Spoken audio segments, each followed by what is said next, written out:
were there moments that you were like, God, I don't know if I'm going to be able to do this, or was there anything like that for you? Never. I always felt I would deal with whatever came down the track and figure out a way around it. I think you have to deal in reality. I think the real danger is that you don't deal in reality and you don't deal with the facts that are in front of you. But every company is built around a good team, very good communication, and honesty and experience. The experience, I suppose, I had and we had from the crash gives you confidence to deal with whatever comes down the track, and empowering people to come to the table with their ideas and to problem solve with you, figure things out, and I think it's very powerful.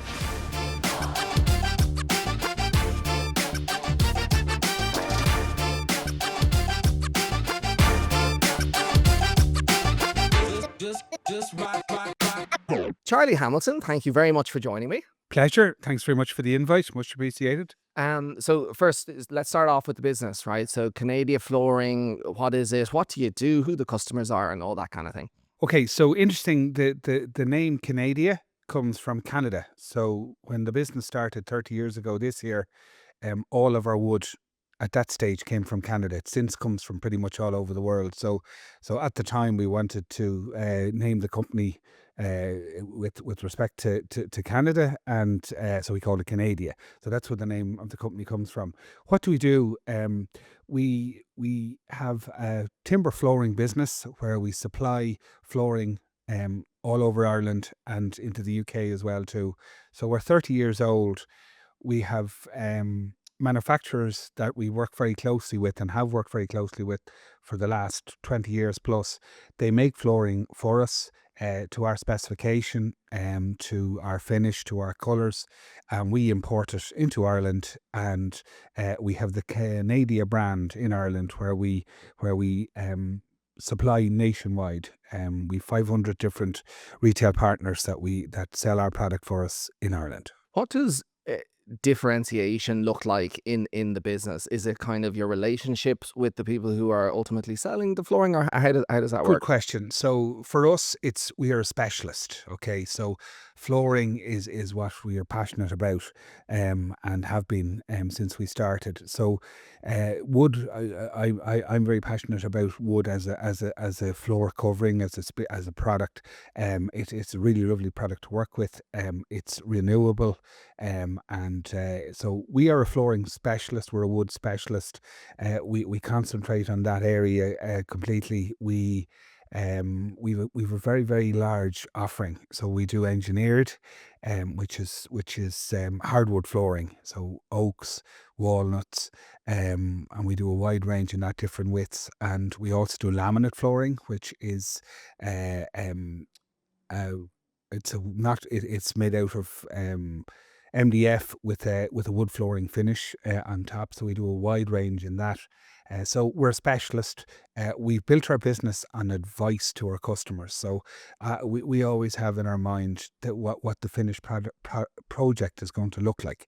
So flooring is one of the biggest areas in a room, as we were chatting about. So you've got your ceiling, your floors, and your walls, but the floor has a massive influence on the finished room. And so we really like looking at trends. We like looking at what the finished project is going to look like, and to advise the consumer and our customers as to what the best floor covering is for that. What about fashion? So as you were talking, I was thinking, maybe at times people can get kind of excited about cement floor. Like, does the business kind of go through those waves of popularity and that kind of thing? It does. And from a colour point of view, it tends to follow furniture. So we would look at furniture shows and furniture trends to look for colour. The design of the floor at the moment, herringbone and chevron, is something that's very, very popular. And that is a repeat of possibly what happened a long time ago. So it is a little bit cyclical. So yes, certainly wide board, long lengths. So it is very much a trend business, and it changes. Greys were huge up until quite recently, still reasonably popular, but we're seeing kind of dark floors come back in now. So yeah, so trends are, and that's the best. That's great fun about what we do, because it doesn't stay the same for long. We always say that 10% of what's been demanded last year won't be required next year. So it evolves all the time. And when I think about flooring, I think about something that kind of goes in when the building is built and like sometimes doesn't change. Maybe someone does up their home, for example, but maybe in an office space like this, I don't know, maybe it doesn't really get changed a lot. Is it a kind of a one-time purchase, one-time sale, or do you have people coming back to you Yeah, for so it's floors? a very good question. So laminate flooring, when we speak to laminate manufacturers, they are talking about a shelf life of about 4 to 5 years. So it would be much more. It would we change much more often. And with real wood flooring, generally, people would put a wide board hardwood floor into their forever home, and it can be resanded and the color can be changed. But it tends to be more of a very long term investment, whereby laminate tends to be it's easier to change. It's more cost effective to change. So that tends to how it works. The other thing that's interesting as well is, with the cost of property at the moment, obviously, if it's a new purchase and a couple are moving in, possibly they might start off with something like a laminate floor that's more cost effective, and then as time goes on, then maybe they might like to upgrade that to a hardwood floor. Yes and no is the answer to that question. And is it mostly new builds, or do you kind of go No, into? so I suppose we divide the market up into new build, refurb, and new build and refurb and commercial would be the three areas that we would be in. So the refurb tends to be the adding on an extension and putting down a lot of engineered floor into that area, and then commercial then would be very hard wearing flooring for office space and what have you, and laminate then would be for um, new build, but also for different areas in a house. We'd always say, if a consumer is coming in to pick out flooring for a whole house, say it's a one-off build or a new build, we would encourage them to put different types of flooring in different areas, depending on budgets, depending on where they're going to spend their time. As we were saying just before we went online, I would always say that if you put a really nice wide board floor into your living area, your glass of wine will taste better, So I would always encourage to put the really nice floor into the area you're going to spend the most time in. And can you give an example just of the kind of size of the business? How big is the team? Whatever you're kind of comfortable Yeah, of sharing on course. Yeah, that, yeah. yeah. So we 44 staff, I should say, 44 staff. We've got 55,000 square feet. Our head office is in Tala. We would have at the moment, about 4 million euros worth of stock on the ground. So we're a substantial importer of flooring into the Irish market and UK as well. I know your background is in accounting, right? Yes. And when you mentioned stock there, Yeah. I kind of, my antenna went up to ask a really boring technical question. Yes. But in terms of the stock that you hold, have you thought about that in terms of like, 'cause one of the first things I learned in accounting was, once the stock is on the shelf, it's kind of costing you money, Yes. right? Because it's Yes. tied, the cash is tied up before you Yes. sell it. Yes. How do you manage the stock basically? So I think the question you asked before about trends and about flooring evolving and changing, that's an important, from a business point of view. We would keep a close eye on that. But stock is a hugely important part of what we do. If a project is in play, you have to have the stock on the ground. Some of the lead times, the world the way it is at the moment, some of the lead times can be quite long. So we do carry. So it would be one of our USPs that we would carry quite a lot of stock. But it's a part of every business, has to be watched very closely. Yeah, yeah. So you basically want to have it on hand if something kind of comes up and the Yeah, opportunity yeah, is yeah. there. Absolutely. And there's a people generally would be talking to our network. a couple of months before they require the product. But a question that everybody asks now, is it in stock?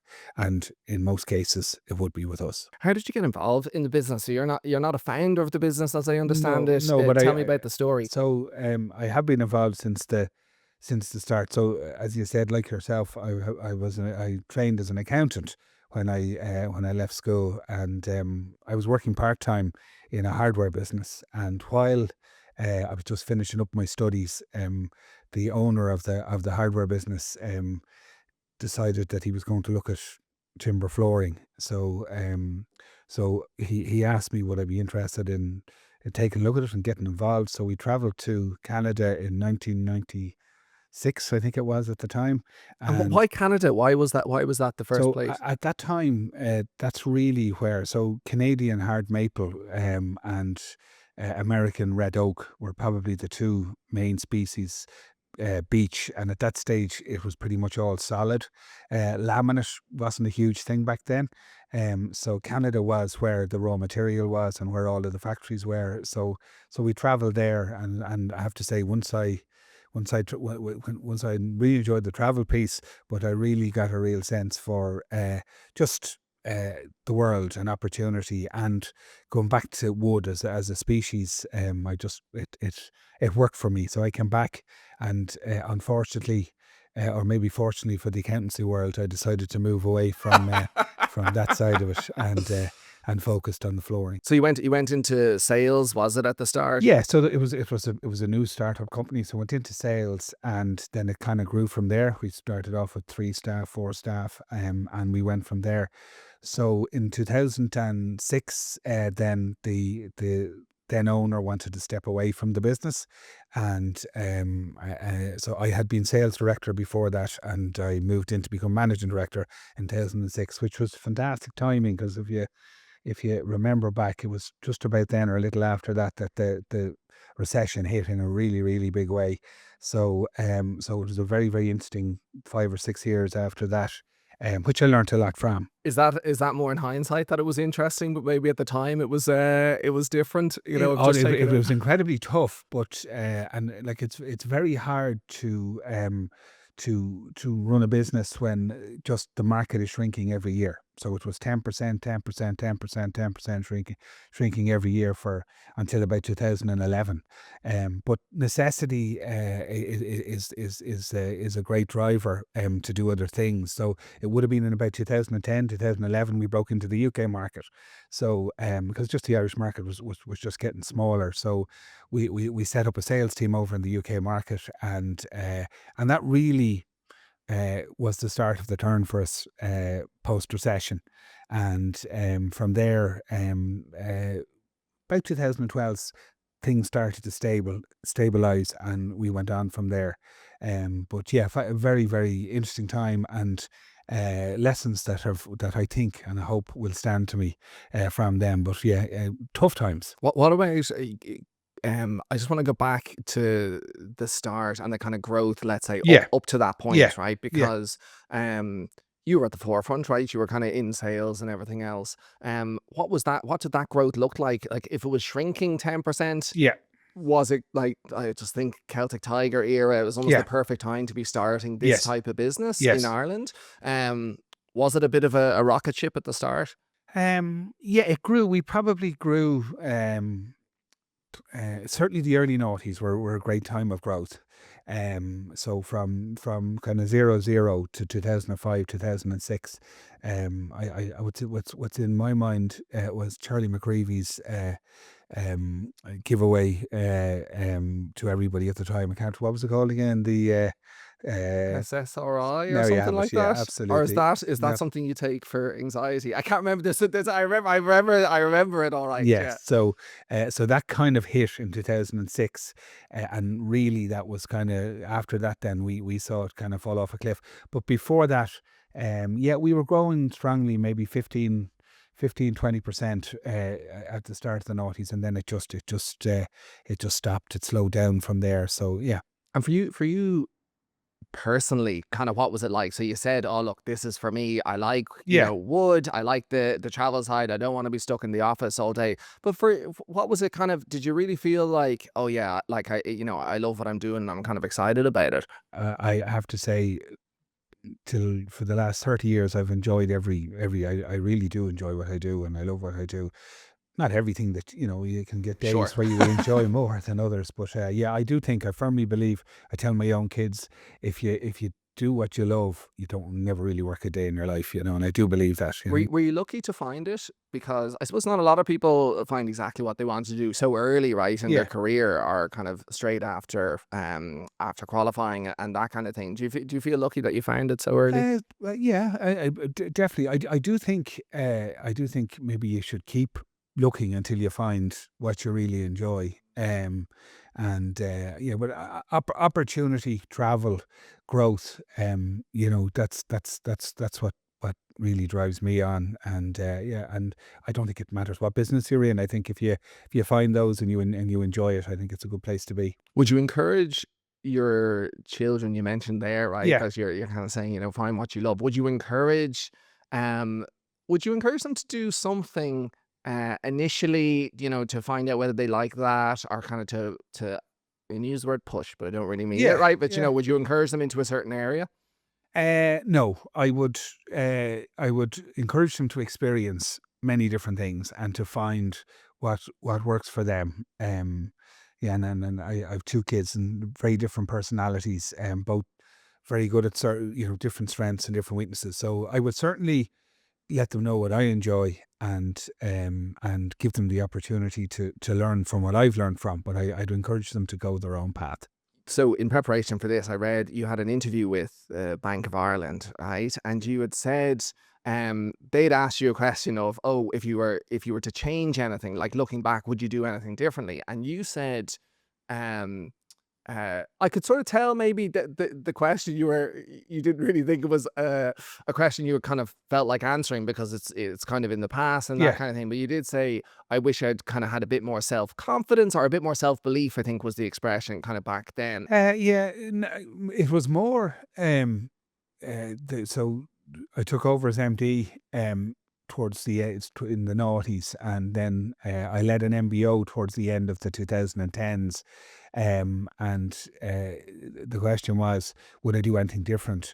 Possibly, I would have maybe made the move to take over a little bit sooner if I was doing it again. But time moves on fairly quickly. So yeah, so I think I really do enjoy looking at opportunities everywhere, and to try and and move forward all the time. So yeah, so it was maybe possibly take that option a little bit sooner. Does it feel so? The firstly, from moving from sales director into MD, Yeah, what were the kind of changes there? And I know obviously the business changed very quickly yeah, with the financial crisis and all yeah. of that. But what were the changes for you, kind of moving from Um, sales into MD? so I suppose the book completely stops with you when you're MD. Ultimately, decisions. I have a very good management team, and we would work very closely together. But the decision comes down to the managing director. We do have a board of directors as well too, which again is something my predecessor had in place, and I find very useful and very helpful.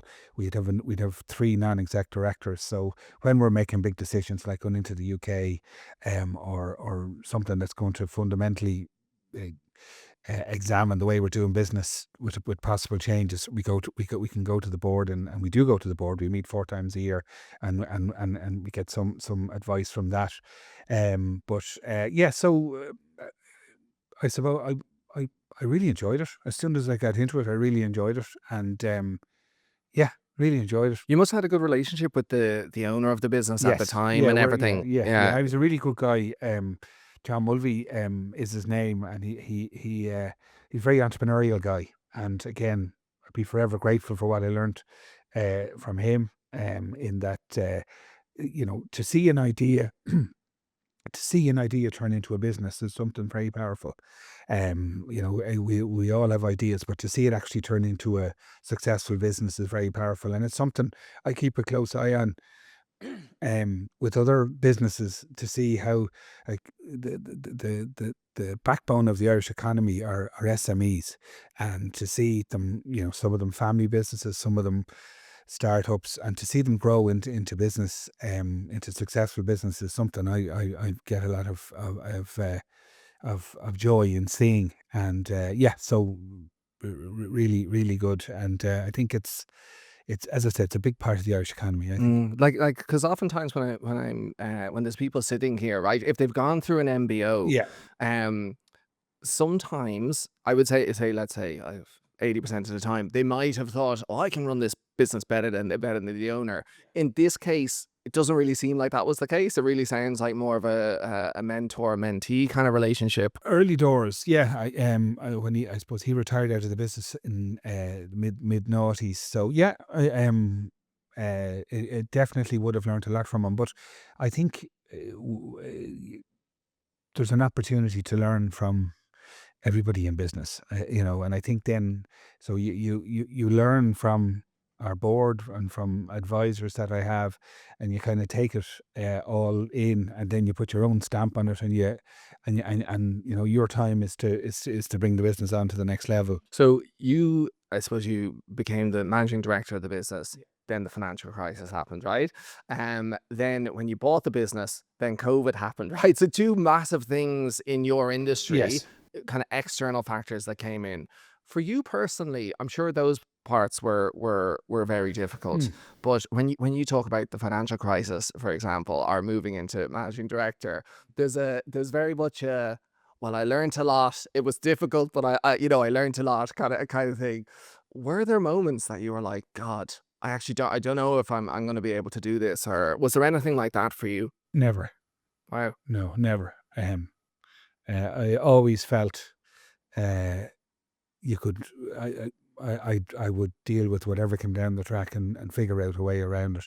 I think you have to deal in reality. I think the real danger is that you you don't deal in reality, and you don't deal with the facts that are in front of you. But yeah, I suppose I'm lucky that way. I'm quite confident in the ability of the company, my team, and I suppose myself. Is it difficult in those situations to be able to encourage people around you? Because I'm sure maybe, I don't know, some of the management team, but certainly people get nervous, right? Right, if they're in a flooring business, and let's say during COVID, I'm sure your supply chain was disrupted and all that kind of thing. Yeah, yeah. I think first of all, every company is built around a good team, and I think very good communication, and honesty and experience.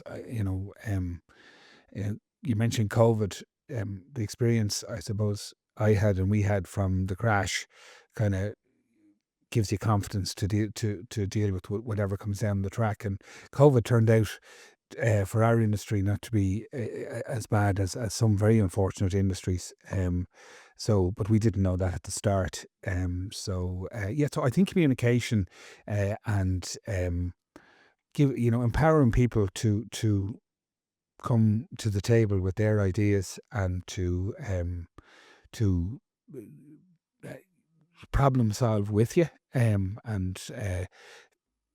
figure things out, and I think it's very powerful. In terms of learning, so you're in the entrepreneurs organization, and I'm kind of wondering how that has helped maybe your, if at all, your development as a leader or a managing director or owner of the business. Has it helped in any way, or have there been other things that you've done along the way that have kind of been moments of insight? So you mentioned EO, the Entrepreneurs Organization. Yeah, that's something I joined about 3 years ago, 3.5 years ago now. So yeah, it's very helpful and enjoyable, to have people around you that are in a similar situation to yourself, and it doesn't really matter what business you're in. Businesses, okay, products are different, can be service, can be products, but a lot of us have similar problems, and so come up against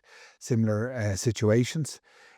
So that's been very very helpful, and it also helps you to take a little bit of time out, uh, once a month, and just to do that. So that's been very helpful. Certainly, my board has been very helpful over the years, and just different people. As I said to you, I'm a fantastic believer in learning from other people, talking to other people, and then figuring out things, and find your own way of going forward. Was your board something that you did intentionally, or was it in place by the time So you? there was a board in place, when I became sales director. I went on the existing board, so it evolves and it changes all the time, depending on what expertise we need, or different stages of the business. But it's very useful and very powerful to have independent people who are non-exec, not involved in the day to day,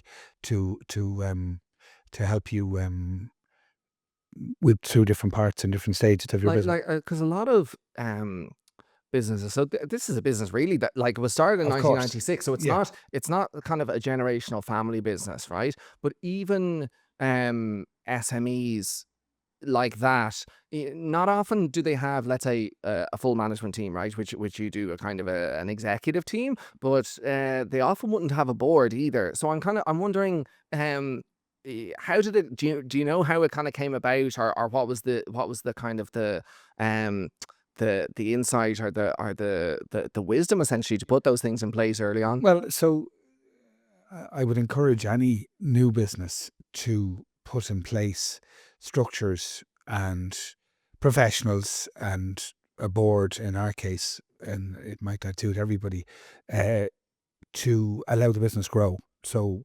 if you want to get to a certain level, certain size, you I believe that's a hugely important part. And before you, you're starting off, it might seem a little bit OTT, but it certainly worked for us very well. That bigger thinking when you're smaller, and allows you to grow into that space, I guess. So putting it in early and kind of before you have the growth. And is Before you're a large size. So if you have aspirations to turn over whatever it is, we would always look at what the company would need to get to that level, and start putting the building blocks in place at that moment. And what does it, let's say, look like with the board? So might they suggest something, or kind of point something out that you're not looking at? Like how does it kind of work strategically to help you get to that level? Yeah, so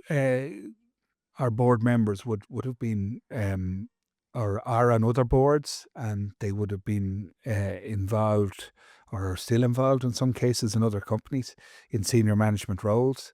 So I have a 5-year plan, 3-year plan, 5-year plan, and I'd present that to the board, and they would help me to uh, look at the areas that we need to that we need to work on, or invest in, or resource. And yeah, so that's how it works. So it's I firmly believe it's very important to have a business plan, to drive the business in the direction you want. A lot of small businesses, maybe, or some maybe, kind of go the day to day, and don't maybe think too far ahead, whereby I see benefit in looking to see where you want to go. In terms of the customers then, right, and those relationships, and how close are you to those now, given that you're the owner and, I'd and I'd managing I'd director I'd of the I'd hope business? they'd say very close, because I was in a sales role, and we still have a lot of those customers, that we had from the start. So yeah, and I suppose because I come from that background, we see the customer as the business, and you're asking about boards and different things, but the biggest place you can learn about your business is from your customer, and where the market's going, and to listen to them, and to learn from them. So that would be very strong culture in our business as well too. So Is that, you talked about seeing reality, right? And sometimes I think, let's say in my own business, I sometimes might not want to hear what the customer is telling me, because I think, no, the exciting thing is over here. But actually, what'll actually help us grow, if we're listening to what people are telling us on yes, this side. yes. Can that be a challenge for you at all? I suppose maybe as a business driver, maybe you're looking far into the future. So I suppose the best way to answer that question is we firmly believe in new products and introducing new products all the time. We don't always get it right. We get it right more often than not, but we don't always get it right. So I think it's a combination of everything, but it's difficult to predict what's going to happen in the distant future. But that's what we're trying to do. So yeah, so I think trying to introduce a new product to the lifeblood of every business and to get as many right as we can. And thankfully, we've been reasonably good at that. And is it really about trends and fashions and things? Is that the kind of thing Yes. you're Yeah. learning? Yeah. Yeah, yeah. Yeah. So what people want and Yeah, where the market's going to go, yeah. and and how businesses evolve. Yeah. But again, it's all about, for us, it's all about painting the picture for the consumer of what the finished project will look like. And that's what I believe in. So I've actually meant to ask you, I had it written down to kind of ask, what does the sales look like in the business, right? Because obviously you're selling, let's say residential. I Anytime I think of this, and this because I have nothing to do with this industry, I just think of Dermot Bannon, right? And I think that every time he goes into a house, he has an idea of what he wants the floor to be, and then the end customer oftentimes, and maybe it's just for TV, I don't know, but they often have a different ideas yes, yes. to what they want. And he tends to try and convince them, all the time. Um, are architects and things like that, do you see them as kind of your customers as well, or selling Oh, for you? absolutely. We had an interior designer evening there about uh, 4 weeks ago in our design showroom in Tallaght. So we've got our warehouse facility there, but we've also got a 3,500 square foot design showroom, and we would have events there on a regular basis where we would invite interior designers in, and encourage them to bring their clients in to pick out their floor, to pick out wall paneling. We do some other products as well too, and we have a boardroom area where we can sit down and discuss things. So, yeah, so I have found interior designers and architects a fascinating source of information as well, and they have a lot to bring to the. We work with them, so where they see trends going, and what have you. So absolutely, hugely customers of ours. You talked about, well, I've heard you talk about sustainability before, right? And why that's important to Yeah. you. And you mentioned earlier that wood is renewable. Yes. Why is it important, and what kind of things come into that now in the business? Canadia as a company has a huge obligation to have as small a carbon footprint as possible. I think everybody has an obligation. So wood is a really good product because it grows again. It grows, and one of our manufacturing partners is Egger. They're an Austrian German manufacturer, and 85% of the raw material used to make laminate flooring is recycled. And that's hugely important to us. And I just think if you compare wood to uh, tiles or to carpet, it's a much more natural product. There's much lower percentages of unnatural products in it. That's very important to us. Yeah, there is something about wood. I don't know, but as you were saying, the glass of wine tastes a bit Yeah. nicer, and maybe I'm over egging this, right? But sometimes if I'm in a park, or maybe even further afield and out in nature in some way, there's something kind of calming about it, and there is something nice about having kind of more natural materials in your home. Yes. Yeah. No. No. Absolutely. And I always make that joke about a glass of wine tasting better on a nice floor, but it does. The environment in a house when you have a natural floor, wide product, for me there is no better floor covering. And yeah, it's really nice. And you can have many different colors, many different finishes, many different designs, herringbone, chevron, plank. But just in the living room, for me, it has to be hardwood. Talk to me about the MBO then, right? And if we could just focus on it a little bit, because I think there's the why first and foremost. So did you push for it and all of that, and then the how? But let's talk about why first. So I had been running the business for 10 years when this conversation started to come up. And I always had a plan. That's what I wanted to do. But the timing of it, the conversation started 10 years after I was running the business. And yeah, it was just a drive for me. I spoke to my management team at the time. And brought and we figured out a plan to take over the business. It's so the conversation started about 10 years ago. It actually happened about 6 years ago at this stage, 6 years ago, yeah. And it's just it allowed me really to put a really strong plan in post the MBO to drive the business on. It must have been, and if I I don't want to say easy, I don't want to kind of be too reductive, right? But given that you understood this business really well, and I don't know where if the owner was even on the board at this stage or whatever, but you've been running it, so the transition must have been, not much of a transition once the actual technical part was done. Anyone who's been through an MBO, there's no, I just for anyone who's just listening and not watching, I can see your face now. Is like, I don't anyone know who's if I'd been agree through with an that. MBO, and it wasn't that anybody was, unfair or whatever, but buying or selling a business is there's a lot to it. There's a lot to it, and there's another cost as well too. In that, while you're doing it, you're probably not concentrating on the day to day as much as you normally would be, and that's probably a cost that I didn't factor in. But yeah, it's a very interesting time, very interesting time. Given that you're in, I'm cautious about using the word advice, right? Yeah. But if you were doing the MBO again, is there anything you think about in terms of maybe getting different advisors or just anything along there that you'd say, God, if I was doing that again, I'd definitely change that. Your word advice is the key piece. So get advice.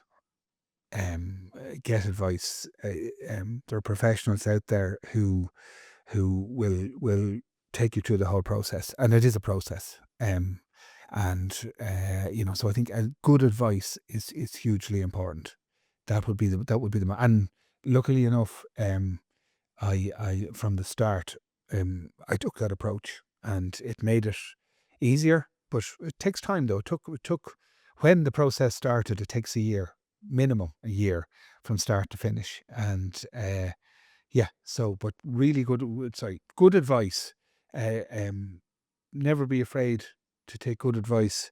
Uh, Pay for it, and listen to it. Did it feel different? I suppose did it feel the way you thought it would? Let's say owning the business, or was there anything that Post surprised you? MBO. So yes and no. It did feel different in that you're I suppose you're in full control, and I suppose my relationship with the board might have changed a little bit. You're in full control, but really probably I didn't run the business. I've been running it as if I owned it for the last 20 years anyway, so it didn't really make that big of a difference. But yeah, no, it does make a subtle difference. Hard to put your finger on it, but it does make a subtle difference. And as I said to you earlier on, I enjoy it, really enjoy it. Why was it that you were running it as if you owned it? And maybe it's to you it's an obvious question, but I think that, for example, when I was an employee before I actually owned a business, my motivation as such was not as high. Now, given I was never in the top seat, if you like, but even still, you hear there's obviously a difference in motivation owning Yeah, something and yeah. not. Why was it that you were kind of thinking like an owner and running it Well, like an I owner? would have been a minority shareholder at the time, but I don't know. I always had planned to take over the business, I guess.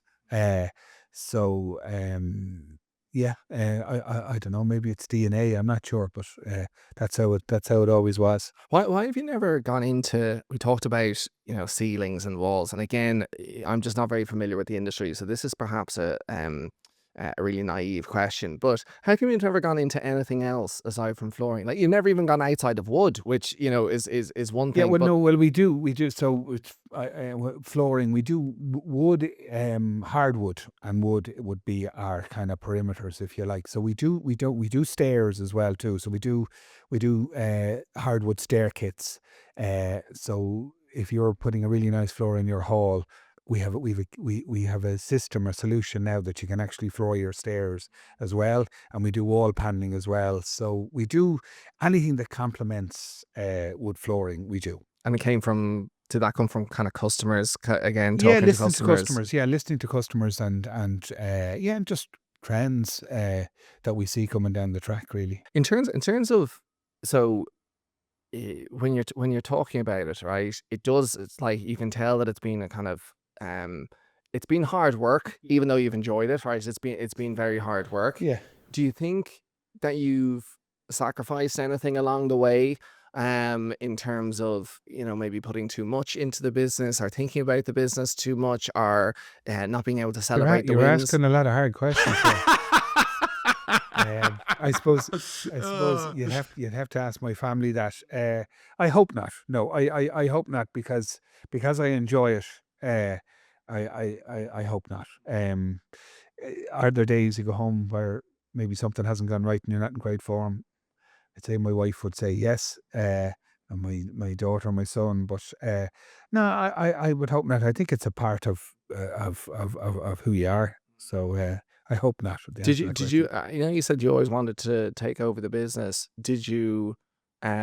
Was that something you thought about early? So even maybe before you were working part-time in a hardware store? I suppose my question is, did it all kind of happen naturally, or did you have some inkling kind of early on that? I think when I got when I was became sales director and moved into managing director, then that's when I would have had aspirations to take over the business. And was it,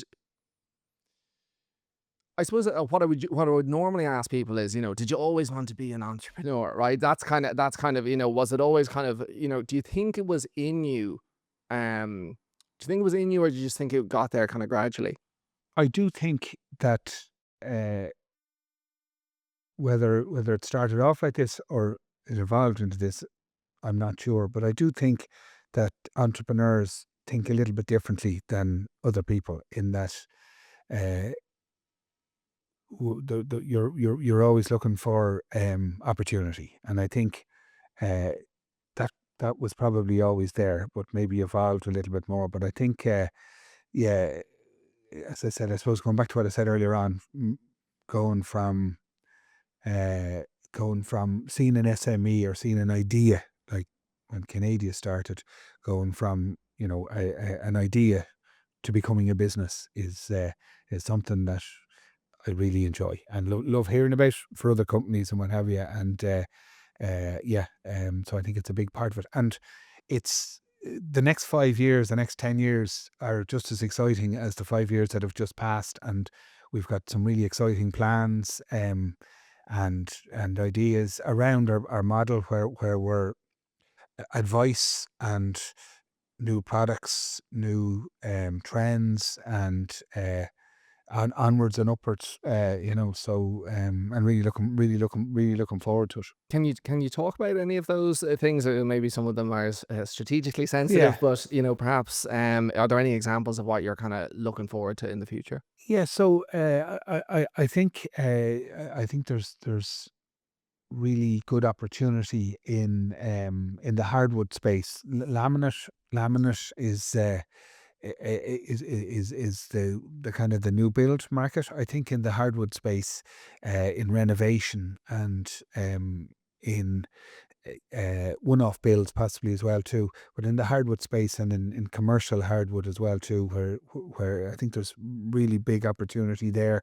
I think the we Irish have a real um, good relationship with our homes. And people love investing in their homes, and so it's for us. I see a real opportunity for us in communicating, in giving good advice, and in helping people and getting the projects that they want, and hopefully we can help them with. So yeah, so I see real opportunity there. And I suppose the other thing maybe about flooring Canadia is that, we have a nice showroom in Tala, and we've got our 500 partners, retail partners, nationwide. So it's nice for the consumer to be able to go in and look at the product, visualize the product.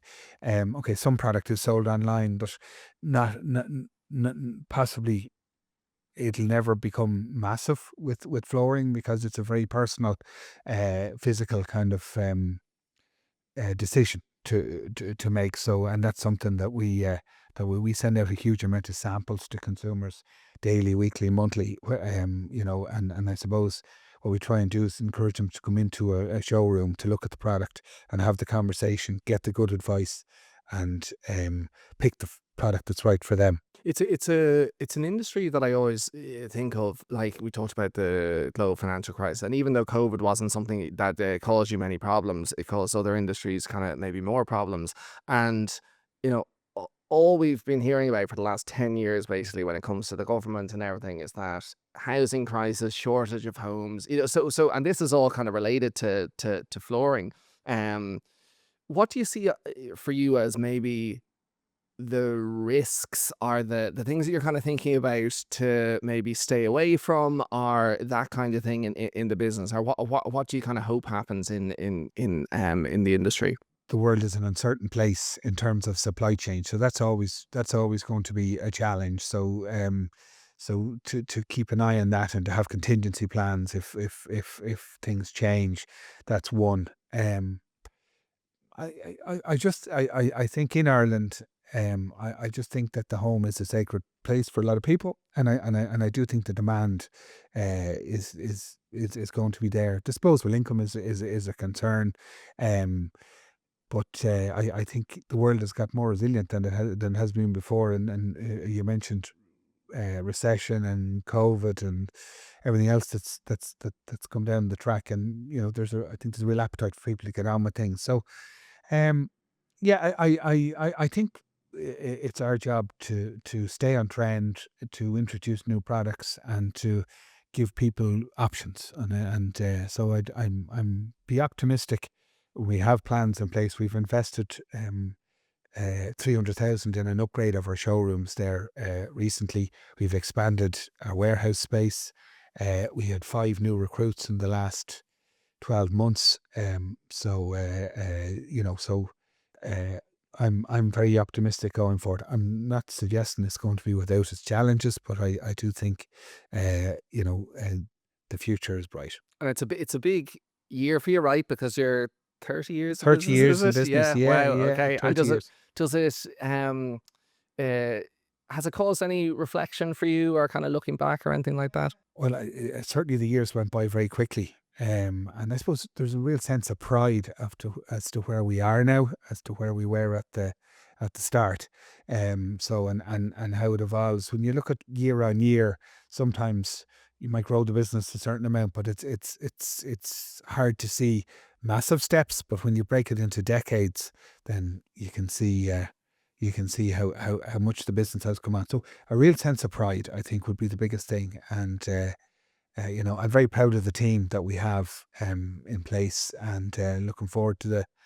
I don't know about the next 30 years, but looking forward to the next 10. Charlie Hamilton, thank you very much for coming Pleasure. in. I've learned a lot. Where can people find out more about Canadia Flooring and everything that you're Yeah, doing? so our head office is in Tala, excuse me, in Cookstown and Tala. So and people can visit there and see our products. And we're in a lot of retail stores and a lot of builders merchants around Ireland if you want to go in and see our product. Charlie Hamilton, thank you very much. Thank you. Much appreciated. Thank you.